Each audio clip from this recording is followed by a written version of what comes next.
Why Mysaria betrayed Daemon by spying for the Greens. Welcome to the channel. Subscribe if you love House of the Dragon, Game of Thrones, and deep dives into Westerosi lore. Let's begin. Betrayal. It's the deadliest currency in House of the Dragon.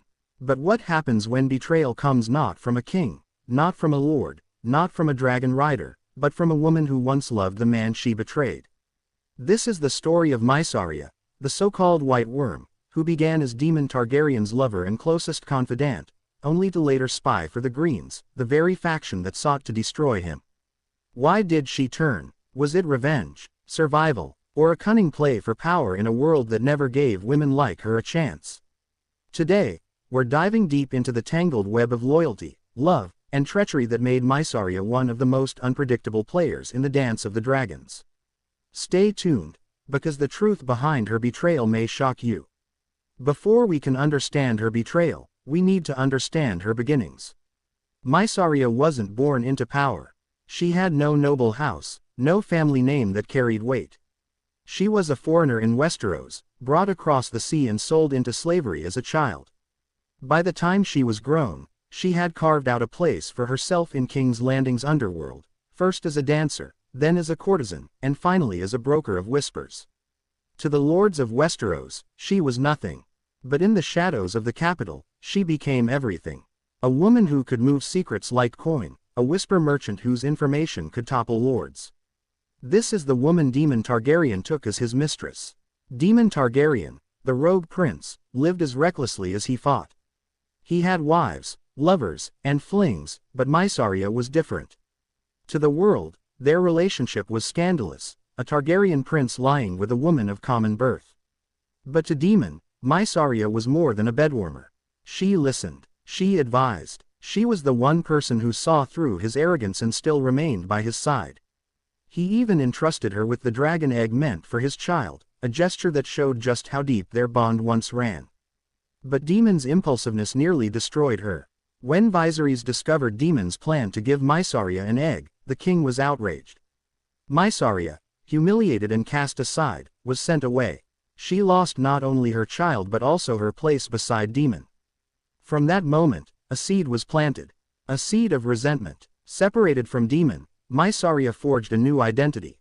No longer just a courtesan or mistress, she became the White Worm. The name spread in whispers through Flea Bottom and the Red Keep alike. She built a network of spies, children, servants, drunkards, even noblemen's mistresses.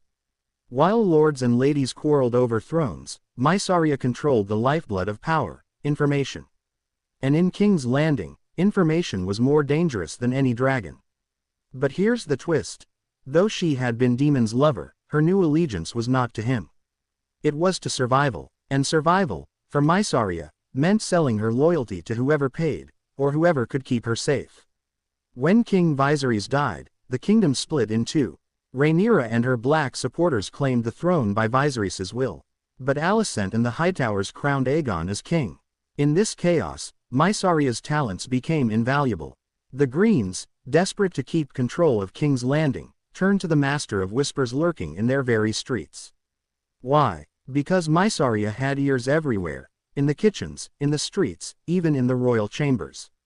And the price of her betrayal was too tempting to resist. So here's the burning question. Why did Mysaria betray Daemon by siding with the Greens? There are three answers: survival, ambition, and revenge. Survival. Mysaria knew Daemon too well. He was a prince, a dragon rider, a man who could risk everything in a moment of passion. But she had no dragon, no army, no allies of birth. The Greens controlled the capital. Aligning with them gave her protection. Ambition. As the White Worm, Mysaria wanted more than survival.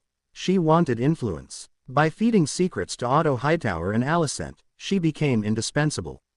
In a court that dismissed her as a foreign whore, she forced the great lords to bow to her whispers. Revenge. Perhaps most personal of all, Daemon had abandoned her. He had humiliated her before the court, left her alone after the loss of her child, and moved on to noble brides. By betraying him, she cut him where it hurt most, by giving his enemies the advantage. Mysaria's betrayal wasn't just a private matter between lovers. It had real consequences for the war. Through her spies, the Greens learned of Rhaenyra's moves, of Daemon's schemes, and of weaknesses in the Blacks' strategy. Her network of little birds rivaled even Varys's in Game of Thrones. And in a war where knowledge of troop movements, dragon flights, or secret meetings could mean life or death, Mysaria's whispers killed as surely as swords. Every betrayal has a breaking point, the moment when it becomes irreversible. For Mysaria, that moment came when she delivered secrets to Otto Hightower that directly undermined Daemon's plans. She had crossed a line that could never be uncrossed. Did she regret it? Perhaps. But for Mysaria, regret was a luxury. Survival was the only rule. Think of the tragedy here. Daemon once trusted her with his secrets, his child, even a dragon egg. Mysaria once loved him enough to stand against the disapproval of kings and courts. But in the end, that bond turned to ash. Where there had been love, there was only bitterness. Where there had been loyalty, there was betrayal. And when Mysaria chose the Greens, she chose against Daemon forever. Mysaria's betrayal is more than just personal drama. It symbolizes the cruel reality of the dance of the dragons, that in civil war, no one can be trusted.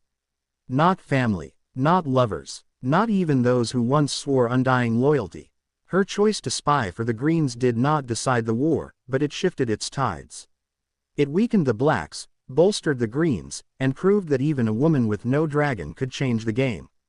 History remembers warriors, kings, and dragon riders. But Mysaria's story reminds us of something more dangerous than steel or fire: whispers. She was a woman who rose from slavery to become one of the most feared figures in King's Landing.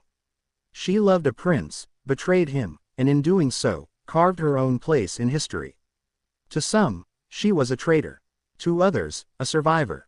But one thing is certain: Mysaria proved that betrayal isn't always born from hatred. Sometimes, it's born from love that turned to bitterness, from survival in a world stacked against you, from ambition in a realm where women like her had no power except the secrets they kept. So, why did Mysaria betray Daemon? Because she had no choice. Because she wanted more. Because she couldn't forgive him. In the end, betrayal was not her downfall, it was her weapon. And through it, the White Worm became a name Westeros would never forget. And that's the true tragedy of Mysaria and Daemon. They began as lovers who defied the world, and ended as enemies who destroyed each other. Drop your thoughts in the comments below. Don't forget to like, subscribe, and hit that notification bell so you never miss a WWE breakdown.